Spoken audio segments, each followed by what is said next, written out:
কথাটা শুনলে হাসতে হাসতে শেখ পর্যন্ত হাসতে হাসতে মুখের মন দিয়ে দিয়েছে। ওইখানে হুজুর বলেছিলেন যে দেখেন, অনেক সময় গৃহস্থের বাড়িতে কিছু শেষরা চোর ঢুকে, শেষরা চোর গৃহস্থের বাড়িতে। তো গৃহস্থের বাড়িতে যদি শেষরা চোর ঢোকে, এই চোরকে তাড়াবার জন্য রাইফেল নেওয়া লাগে না। গৃহস্থ শুধু টের পায়া যদি খালি একটু জোরে কাশি দেয়, তার মানে বুঝাইলো আমি কিন্তু জাগনা আছি। তাই শেষটা চোর আর ওই এলাকায় থাকে না, কারণ চোরটা তো শেষরা। শেখুল হাদিস বলেছিলেন, ইসলাম আর ধর্মের ঘরে তসলিমার মতো এক শেষটা চুন্নি দাঁড় হয়েছে। এটাকে বিতাড়িত করার জন্য আমাদের কোনো বড় কিছু করা লাগবে না। মুসলমান জোরে একটা আওয়াজ দিবে, শেষটা চোর এলাকা থেকে ভেঙে চলে যাবে। বড়দের কথা কি 100% নাই? শেষ পর্যন্ত তাই হলো, মাত্র মুসলমানদের একটা আওয়াজেই তসলিমা দেশ তো ছাড়লো সারা জীবন যেই বোরকার বিরুদ্ধে বলল সেই বোরকা পরেই পালায়। বিগত সময় তো আরো ভয়ঙ্কর দেখলাম, কত তসলিমা নারী হয়ে বোরকা পরে পালাইছে। বিগত সময় দেখলাম অনেক পুরুষেরাও বোরকা পরে পালাইছে। আপনারা দেখছেন না, শুনছেন না? এখান থেকে সবক নেওয়া দরকার। আমি কারো দুঃখ দুর্দশা দেখে আনন্দ করতে চাই না, এখান থেকে সবক নিতে হবে। কি তারা যা করছে আমার তা করা যাবে না। তারা যা করছে আমি যদি পারি করি, তাহলে ওনারা 45 মিনিট পেয়েছিল, আমি হয়তো 20 মিনিটও পাবো কিনা সন্দেহ আছে। এই জন্য এখান থেকে সবক নিতে হবে। আমরা তো শুধু উল্লাস করি, আমরা শুধু তাদের কথা বলে মজা নেই। এই মজা নিলে কাম হবে না, পরে আবার সাজা হতে হবে। এই জন্য এখান থেকে সবক নিতে হবে। আল্লাহ আমাদেরকে তৌফিক দান করুক সবক নিতে। সেদিকে যেতে চাই না। তো বলতেছিলাম, জবান কথা আল্লাহ পাকের দেওয়া এত বড় নেয়ামত, যে এই নেয়ামত দিয়ে আমি অনেক বড় বড় নেয়ামত অর্জন করতে পারি। তবে মনে রাখতে হবে, যে জিনিস যত বেশি দামি হয় সেটা যদি খারাপ হয় তত বেশি। কথা বলেন না কেন? শেখুল হাদিস নওয়াজুল হক রাহমাতুল্লাহি আলাইহি আরেকটা কথা শুনে, বড়দের কথার মধ্যে নূর আছে, আমার কথায় নূর নাই, বড়দের কথায় নূর আছে। শেখুল হাদিস আমাদেরকে দেখে বলছিলেন, এই বাবা, তোমরা বলতে পারো অনেক হোটেলের পাশে কিছু কুকুরকে দেখবা, যেই কুকুরের পিঠে শরীরে একটা লোম নেই, পুরা চামড়া মোটা হয়ে গেছে আর দাউদের মতো হয়ে গেছে। তোমরা কি জানো এই কুকুরটার এই কন্ডিশন কেন? আমি তো আসলে জানি না। জানি না তো। হুজুর তখন বললেন যে দেখো, আমাদের দেশে সবচেয়ে উন্নত খাবার হলো ঘি, সবচেয়ে নিম্নমানের খাবার আমাদের দেশে হলো ভাত। ভাত যদি কারো বাসায় নষ্ট হয় শীতের দিনে অথবা গরমের দিনে, একেবারে নষ্ট হয়ে গেছে বন্ধ অস্বাভাবিক, সেটা ভিন্ন কথা। মোটা মাটি যদি নষ্ট হয়, তাহলে এটা শুকনা মরিচ, পেঁয়াজ, 1 নাম্বার সর্ষের তেল, আর আগে রসুনের পাতা দিত। এখন তো রসুনের আবার জিনিস পাওয়া যায় না।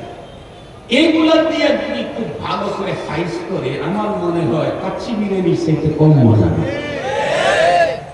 বিশেষ করে সব খাওয়ার পরে প্লেটের সাথে যেটা লেগে থাকে, ওইটা মিশে খাইতে যে আরো মজা। খাসির রেজালা ফের, ঠিক বললাম? আপনারা খাইছেন না, না খাই ঠিক বলতেছেন। বাংলাদেশের শ্রোতারা এক বক্তা বলে গেছে একটা, ঠিক পরের বক্তা একেবারে ডাইরেক্ট উল্টাটা বলে ঠিক। এই হলো বাংলাদেশের শ্রোতা। আগের বক্তা যেটা বলছে, পরের বক্তা একবারে সেম উল্টাটা বলছে, তারপরেও বলে ঠিক। তার মানে বুঝুক আর না বুঝুক, হুজুর বলছে এটা তো ব্যাঠিক হইতেই পারে না, সব ঠিক। আপনাদেরকে আল্লাহ তাআলা বুঝ ভালো দান করেন। ঠিকের জায়গায় ঠিক বলেন, ব্যাঠিকের জায়গায় ব্যাঠিক যদি বলার পরিবেশ না থাকে চুপ করে থাকবেন। মনে থাকবে ইনশাআল্লাহ। সংসদে দেখেন না সিস্টেম, যে পক্ষে যারা আছেন তারা হা বলুন, তো হা বলে কিছু মানুষ, লোক যতই কম হোক, কিন্তু সরকারের পক্ষে হা তো, তখন স্পিকার বলে হা জয়যুক্ত হয়েছে, হা জয়যুক্ত হয়েছে। আপনারা কমপক্ষে হা না বলে চুপ করে থাকেন, তাহলে না জয়যুক্ত হয়ে যাবে। আল্লাহ তাআলা যেন তৌফিক দান করে। মুহতারাম হাজিরিন, যে কথা বলতেছিলাম, শেখুল হাদিস বলেন ঘি হলো সবচেয়ে দামি খাবার। এই কুকুরগুলি ওই হোটেলের পচা ঘি খাইছে। ঘি পচে গেলে মানুষ খায় না। ওই কুকুর খাওয়ার কারণে ভিতরের কন্ডিশন কি আল্লাহ জানে, তবে ওর কুকুরের কন্ডিশন একটা মন নাই। তার মানে হলো যে জিনিস যত বেশি দাম এটা নষ্ট হলে তত বেশি নষ্ট হয়। এই কারণেই তো আল্লাহ পাকের রাসূল বলেন লিসান জিরমুহু সগীর জুরমুহু কবীর। মনে রেখো জিহ্বা একেবারে তোমার দেহের ছোট্ট একটা অঙ্গ, হাতের সমান না, পায়ের সমান না, পেট ঠিক মতো না, মাথার ভিতরে অনেকগুলি অঙ্গের একটা হলো জিহ্বা। এত ছোট হলে কি হবে, কিন্তু এর অপরাধ বড় ভয়ঙ্কর। জিহ্বা অপরাধ কত বড় ভয়ঙ্কর, এই ব্যাপারে সারা রাত ক্লাস করলে যতটুকু না বুঝবেন, শুধুই বিগত প্রাইম মিনিস্টারকে একটা ফোন দিলেই বলবে যে হ্যাঁ আমার 100% বুঝে আসছে যে জিহ্বার অপরাধ কত বড় ভয়ঙ্কর। 15 বছর পর্যন্ত পিলখানার মতো ভয়ঙ্কর দুর্ঘটনা ঘটল, 7 লাখের দুর্ঘটনা হল। 13 সালে বাংলাদেশের কোন এক বড় মুফাসসিরে কোরআন তার নারীকে নিয়ে অনেক মানুষের প্রাণহানি ঘটল।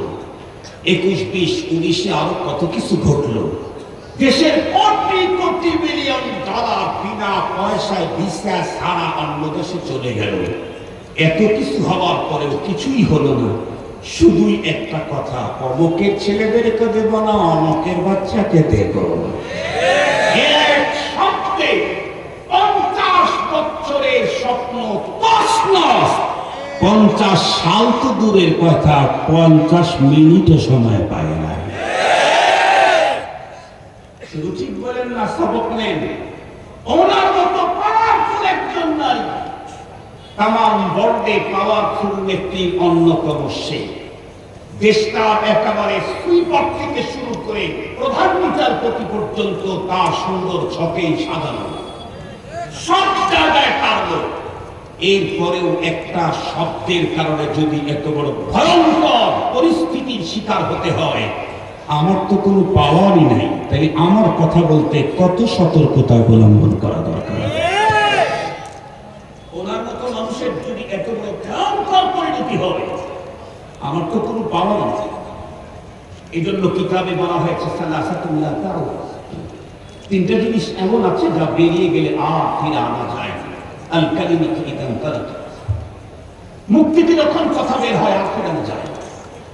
ছেলেরা যখন বৈষম্য বিরোধী কি বলে কোঠা বিরোধী আন্দোলন শুরু করল, এই সময়ে উনি একটা আওয়াজ বের করার সাথে সাথে ছেলেদের রফা দফা বাড়া শুরু হয়ে গেল। উনি তখন ওনার এই কথাটাকে ফিরিয়ে আনার জন্য অনেক চেষ্টা করল, মিডিয়ার সামনে আসলো। আমি তো ওইভাবে বলি নাই, এইভাবে বলেছি। কিন্তু উনি যতই তাফসীর করতে থাকে সালাসাতুল্লাহ তাউদ আল কালিমাতু ইদান তালাকাত, যতই বক্তব্য দিতে থাকে তত ছেলেদের দফা কমতে থাকে, কমতে থাকে। সর্বশেষ কয় দফা? আর বলেন তো দেখি, কমছে না বাড়ছে? আর জোরে বলেন।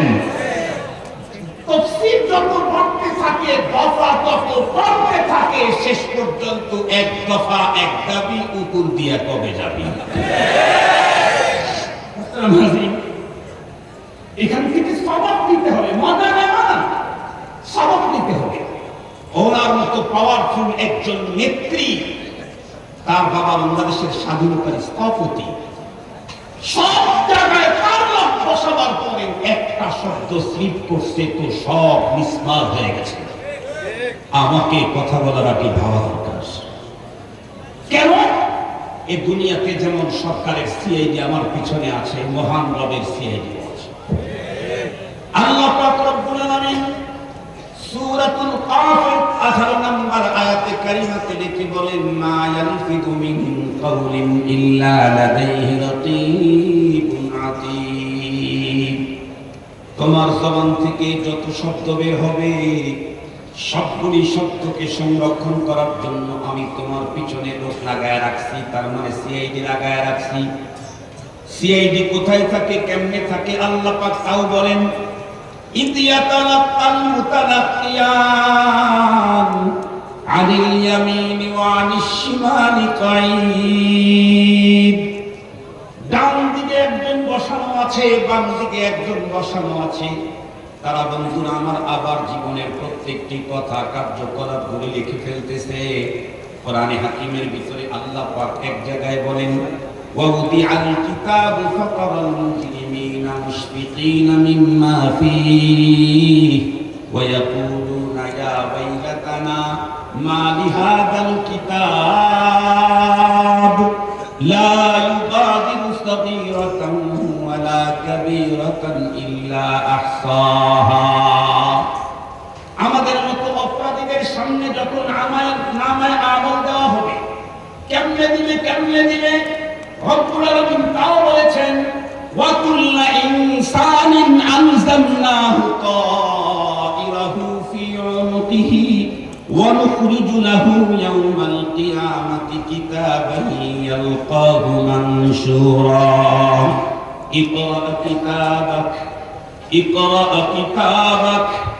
اقرأ كتابك كفى بنفسك اليوم عليك حسيبا। অপরাধীদের সামনে যখন আমলনামা পেশ করা হবে, আমলনামা তো তার গলার ভিতরে ঝুলায় দিবে রব্বে কারীম। আমলনামা যখন খুলে দেখবে তখন দেখবে জীবনের ছোট্ট কোনো কথাও তো বাদ দেয়নি। আমি আসবো, আমি যাব, আসলাম গেলাম, এই তুই আমি, এগুলাও বাদ দেয় নাই। সবগুলি সন্নিবেশিত করা হয়েছে। এক পর্যায়ে খুলে যখন দেখতেই পারবে শুধুই গুনাহ আর গুনাহ, শুধুই প্রবলেম, শুধুই ঝামেলা, সমস্যা, তখন লোকগুলি বলবে, ইয়া লাইতানি লাউ লাম উতা কিতাবিয়া, ইয়া লাইতানি লাউ লাম উতা কিতাবিয়া। হায় আফসোস, যদি আজকে আমলনামা আমাকে না দেওয়া হতো তাইলেই তো ভালো ছিল। খুব ভালো করে বুঝবেন, এরা তো হলো ওই সমস্ত মানুষদের জন্য যাদের ঈমান আছে, নেক আমল আছে, বদ আমল আছে। আর যে সমস্ত মানুষের ঈমানই নাই তাদের ব্যাপারে রব্বে কারীম বলেছেন, ফালা নুকিমু লাহু ইয়াউমাল কিয়ামাতি ওয়াজনা। যার ঈমান নাই তার জন্য পাই কায়েম করা হবে না। তার ঈমান নাই, কি দেখবো তোরটা কি দেখবো? এই জন্য সবচেয়ে বড় ধন এই পৃথিবীর মানুষের, সেটা হলো ঈমান। দুঃখের সাথে বলতে হবে, আমার দেশে আমলের উপরে অনেক পড়ান, আমলের প্রতি অনেক এলার্ট, আমলের দিকে অনেক অ্যাডভান্স, মাগার তুলনামূলক আমার দেশে ঈমানের প্রতি ওই পরিমাণে আমরা জাগ্রত নই। ঈমানের উপরে আলোচনা কম, ঈমানের উপরে আলোচনা কম, বহু আমলের আলোচনা হয়। অথচ সারা দুনিয়ার কোরআনের বর্ণিত সব নেক আমল যদি কারো পুঁজিতে থাকে, ঈমান যদি আল্লাহর দরবারে রিজেক্টেড প্রমাণ হয়, লা নুকিমু লাহু ইয়াউমাল কিয়ামাতি ওয়াজনা। সেদিন আমি সুবহানাল্লাহি ওয়া বিহামদিহি দিয়ে কি করব? সুবহানাল্লাহি আযীম দিয়ে কি করব? মিজানের পাট আর তরাইনের তো ওজন কম আর বেশি হওয়ার প্রশ্ন। আমার জন্য তো মিজানের পাড়া দাঁড়ানি হবে, মিজানের পাড়া তো সেদিন আমার জন্য বসানি হবে। এই জন্য বেরে দোস্ত বুজুর্গ, সবচাইতে বেশি দরকার সর্বপ্রথম সবার আগে সেটা হলো আমার ঈমান।